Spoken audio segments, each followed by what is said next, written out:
FORA.tv. The world is thinking. I'm a child of the Cold War. Robert's young enough not to have been, I hope. I really believed all those myths about the falling dominoes, that the Vietnamese were pawns of the Chinese and the Russians. They were not. They were playing their own game. They were fighting for the independence of their country. The fact that they were communists turned out to be an accident of history.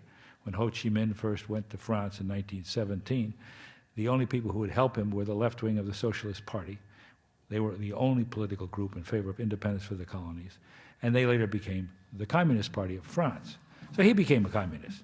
But his objective was the independence of his country. It took me a long time before I realized that we were supposed to be saving this country, and what we were doing was blowing it up and burning it down and killing 25,000 Vietnamese civilians a year. I mean, it took a long, but still, despite the horrors you were seeing, despite the fact that we were losing the war, it took a long time before I realized, one, by 67, I finally realized fully, in the sense that I could articulate it for myself, that number one, we were not going to win the war in Vietnam, that the Vietnamese would pay any price necessary for their national independence.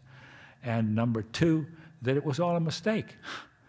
The Vietnamese didn't have anything against. All they wanted us to do is go home. They were not a threat to the United States. As my youngest brother, who was in the Army during the Vietnam War, but what didn't get to Vietnam, said when I mentioned, the theory that if we didn't fight them in Vietnam, we'd have to fight them in Honolulu. He said to me, Neil, how the hell are they going to get to Honolulu? Are they going to swim?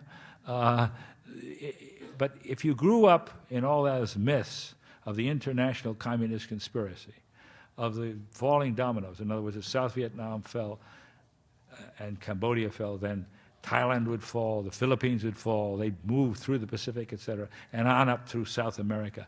I mean, if you heard all that as a young man and believed it, it took you a long time to wash those myths out of your head.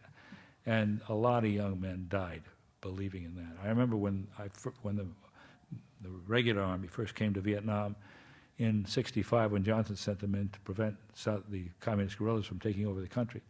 I covered a major battle in a place called the Ia Drang River Valley. The colonel commanding the battalion and wrote, another reporter, Ben, there wrote a very good book called "We Were Soldiers Once and Young." And I asked these kids. It was just a ferocious battle. 89 men killed, a lot wounded. I asked them, "Do you think we ought to be here?" They said, "Hell yeah, man. If we don't fight them here, we're going to have to fight them in Honolulu." These kids really believed. And it took a long time for them to get disillusioned and turn against the system. So I think you have to be very careful about getting involved in these situations, because you really don't know what you're doing. You may be wrong, and if you spill a lot of blood and spend a lot of your own treasure, you've gotten yourself in very deep trouble.